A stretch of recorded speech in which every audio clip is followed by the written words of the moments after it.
today we're at Caerwent, a small village with a big secret, and it's quite an obvious secret. The village of Caerwent was actually founded as a Roman trading post. Caerwent was Venta Silorum. It was an important settlement near the Brythonic Silures tribe. Let's call them the Silures. And today it's a sleepy little village. This is rush hour with all the cars sweeping through. If you park in a car park, you can easily stroll down to the Roman wall. And there's a complete Roman wall around here. The Romans had a rather prickly relationship with the Silures tribe. Unlike tribes like the Iceni, who they persuaded it was in their benefit to co-govern until such time as they fell out, and Boudica put Colchester to the flame. But Caerwent was built after 20 years of conflict with the Silures tribe. And the Silures tribe, they'd lost.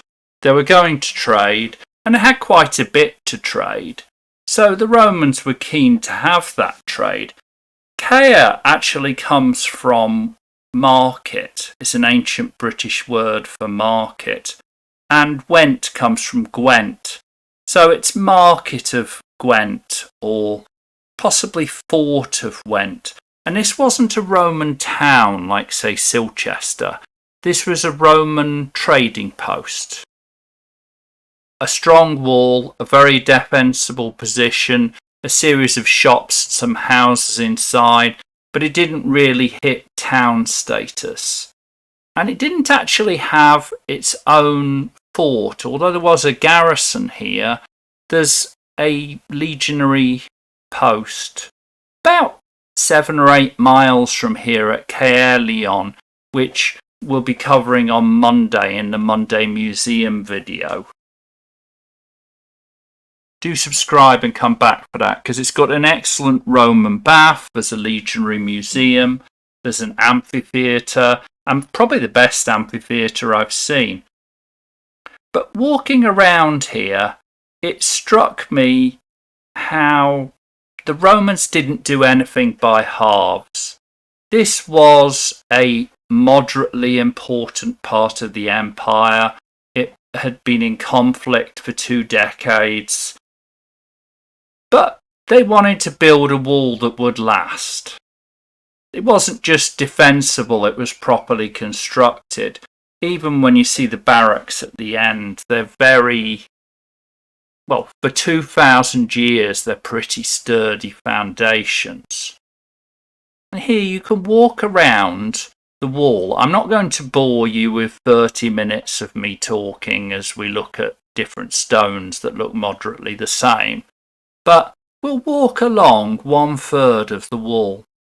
And you can see the dressing stones are on the outside, the casing stones that have been properly dressed.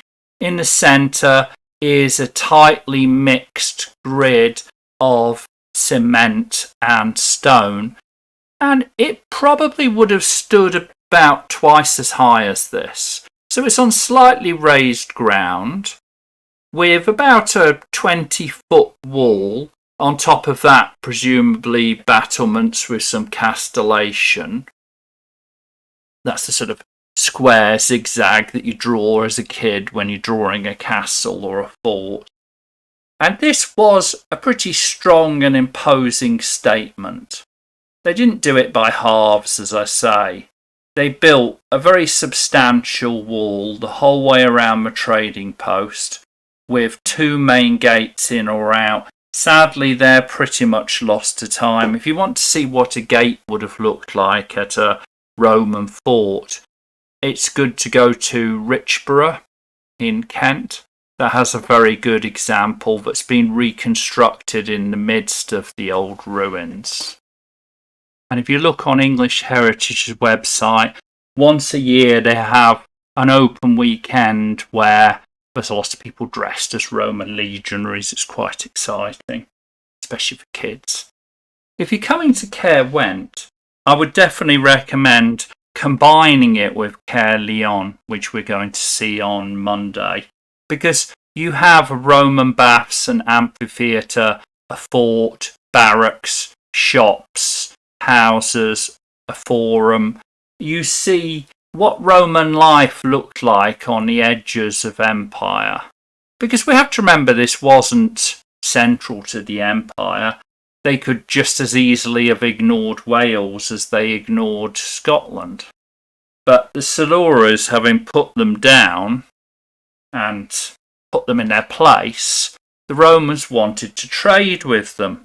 I spoke to a very nice gentleman at Raglan Castle, one of the staff from Cadw, and he said to me about how the Normans put down the Welsh was very different to the Romans.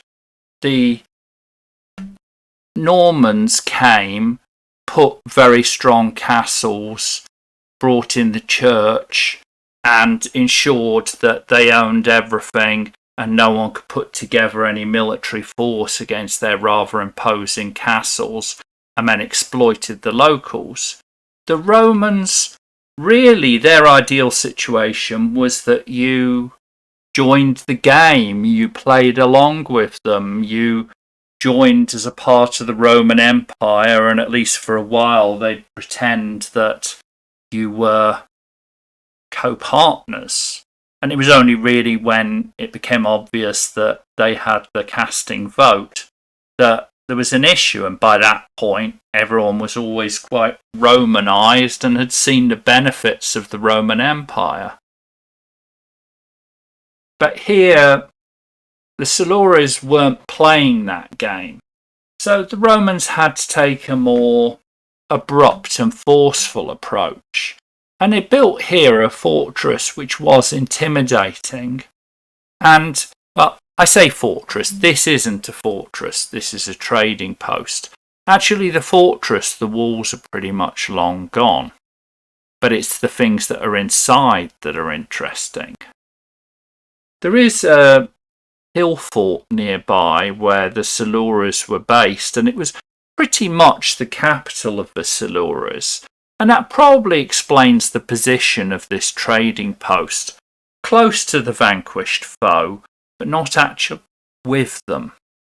The frenemies were without the walls, whereas if you go to Silchester, the local tribe played along, accepted, and it was a good location near a road, so the Romans actually chose to build a Roman town on the original site of the local tribe. If you saw our video on Maiden Castle, you'll see how there was a 1920s an excavation. There was some finds of ballista bolts and some dead bodies, a couple of whom had been quite seriously injured in fighting. And there was an assumption that this was the last stand of the British against the Romans. But over the years, this has been questioned, because really, two people with injuries from combat doesn't prove a battle. Whereas when there's 50 other people in the pit and they have no injuries from wounds or fighting at all, it suggests more that there was some small incident that may well have been completely unassociated. So today it's actually assumed that Maiden Castle voluntarily became Roman. But here they needed to make sure, because they couldn't quite trust the Siluras. So they built this fort, this trading post, and it's held out for 2,000 years. Although it's probably only 10 foot high in most places, and I'm sure some of this wall has been repaired, it's still quite a substantial place. This corner here was actually a Norman castle.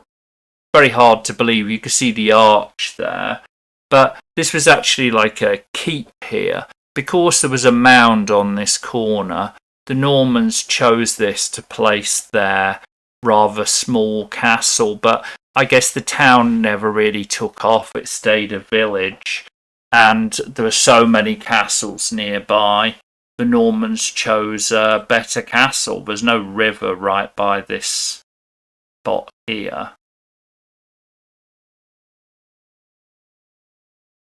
And we'll see the Norman site shortly. But it's beautiful walking here at sunset with helicopters buzzing around, a lot of locals walking their dogs. It's such a peaceful place, and I imagine it was a peaceful place throughout the Roman era. The presence of a fortification like this, with a gate here, which you can see, it's pretty substantial, and it would have risen much taller above with a tower and a double gate. So you can't really fight against that when all you have is swords and spears. So they'd kind of won by default of force of will.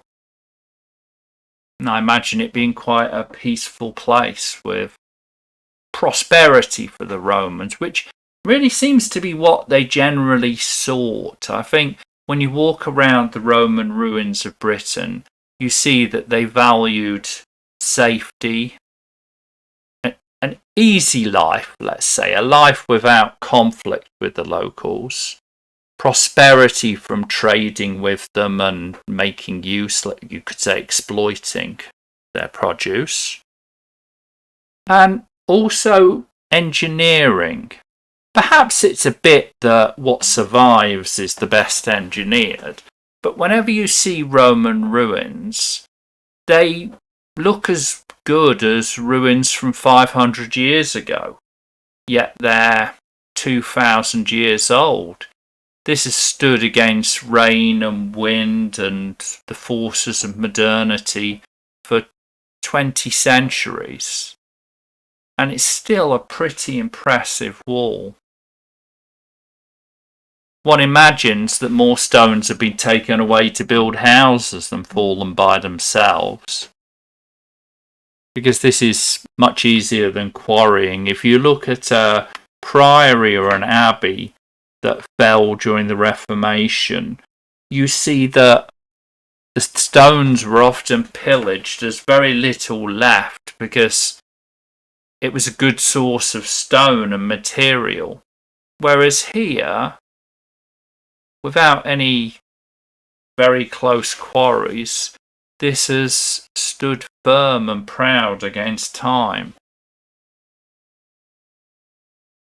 Now we're approaching the Norman section, and really there's nothing left of the Norman castle to be seen. This is all Roman. They would have built on top of that, used the wall as a foundation, maybe peaked a bit of earth here in the corner, and you can see there's a rise, a hillock almost you could call it, but there's no sign of a motte and bailey. There's no sign of extra earthworks or of any structure. It's all completely lost to time. It's only because of archaeologists and historians that we have to believe this was a Norman castle.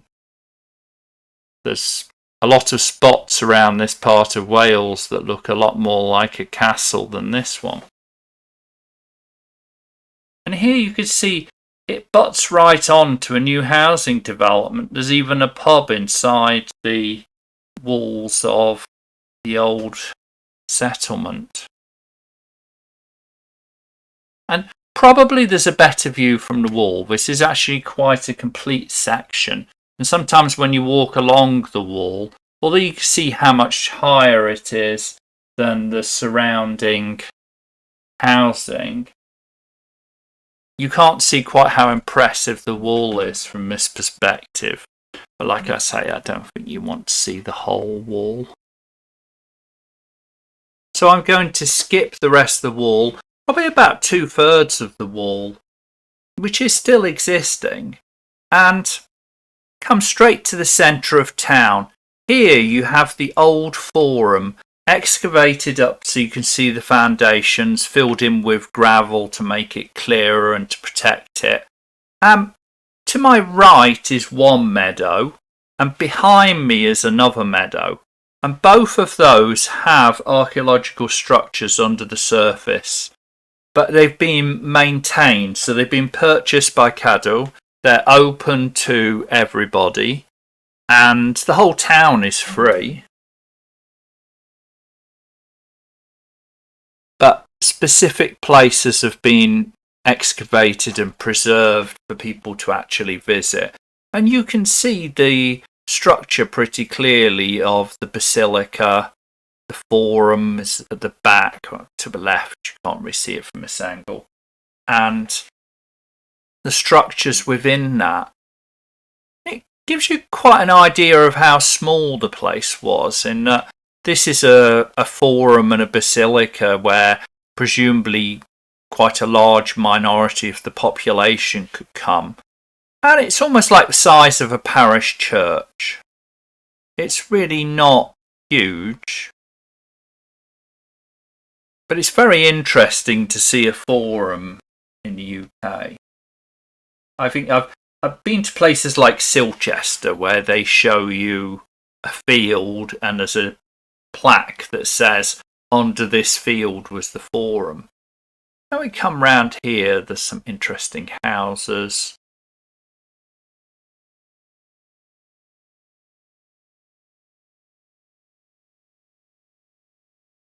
And you can see they're just built cheek by jowl. Well, actually, the houses are built cheek by jowl with these. Here's the forum itself. Fairly large open space, but not too substantial. Probably the length of an Olympic swimming pool and about 3 swimming pools wide with structures around it. And there's a reconstruction you can see of how it would look. But there were 26 Roman towns in Britain. One has to imagine this is one of the smaller ones. So it gives you a feel for how substantial the Roman presence was and how, with a more argumentative local tribe, the Romans managed them.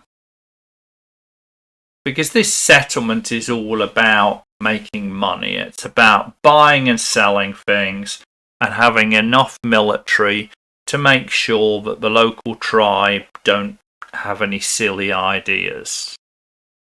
And here you can actually walk around the buildings, the structure of the Forum Basilica. See where the walls were. It gives a fairly good impression of the open spaces. And just very pleasant on a spring sunset to watch.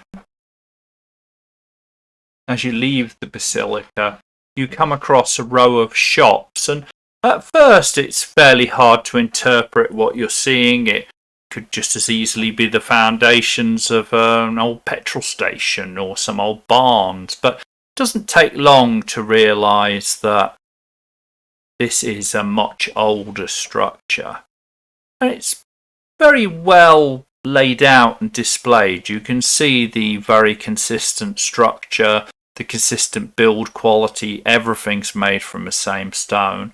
And there's pictures that give you a reconstruction of the area. This was a row of shops leading down from the gate. So there would have been a Roman road, pretty much where I'm standing now, facing onto these shops, which unfortunately the walls are pretty low. But you can see in places how you got into them, where the doorstep was on the way in. This one here was a blacksmith's, so you can see how they were trading from their house. It was kind of a house, shop, workshop combined straight onto the road where they could sell their wares. Hard to tell whether it was an ancient Britain taking part in the Roman colonisation, or a Roman come to chance their luck on the edge of empire. But a beautiful spot. I do hope you enjoyed our visit to Caerwent. Please subscribe and come back on Monday. We're going to go to the fascinating Roman Legionary Museum. Lovely little museum, which I must confess I'd never heard of before. And a Roman baths, probably the second best Roman baths in Britain. And interesting because although it might not be as grand as the Roman baths in Aqua Sulis in Bath, it's less modified because you always have to remember that the Georgians prepared that for display. So quite a lot of that building is Georgian. But a really interesting spot just a few miles down the road. So come back Monday and have a look. It's a short video.